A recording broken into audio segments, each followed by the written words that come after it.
আসসালামু আলাইকুম সমস্ত ভিউয়ার্স, কেমন আছেন? আমি মোহাম্মদ জাকারিয়া, চিকিৎসক, মোটিভেশন স্পিকার। বিভিন্ন সময় বিভিন্ন রকম স্বাস্থ্য বিষয়ে আলোচনা নিয়ে আসি। আজকেও স্বাস্থ্য বিষয়ে আলোচনা। আজকের আলোচনার বিষয় যে হায়াত কমে যাওয়ার 10টি কারণ। তাহলে ভিডিওটা প্রথম থেকে শুরু করে শেষ পর্যন্ত না টেনে শুনবো। প্রথমে একটি লাইক দেবো, সাবস্ক্রাইব করব, নোটিফিকেশন অন করব, পেজে ফলো দেব।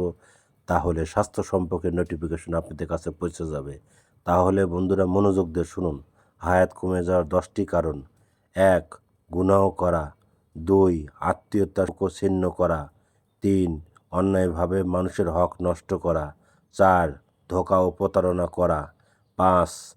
এবাদত এবং গাফিলতি নামাজ। 6. অতিরিক্ত খাদ্য অভ্যাস এবং অপচয়। 7. সময়ের অপব্যবহার। 8. গুনাহ স্মরণ থেকে দূরে থাকা। 9. অন্যায়ভাবে হত্যা করা। 10. কৃপণতা এবং দানশীলতার অভাব। বন্ধুরা, এই ধরনের ভিডিও পেতে আমাদের ইউটিউব চ্যানেলে ঢুকবেন। আর স্বাস্থ্য নিয়ে ইউটিউব চ্যানেল অনেক ধরনের ভিডিও আছে, আপনারা পাবেন। আর আমাদের বিরাজ মেডিকেল 100 বছরের প্রতিষ্ঠান। যে কোনো ধরনের গোপন অসুখ বিসুখ আপনারা চলে আসবেন।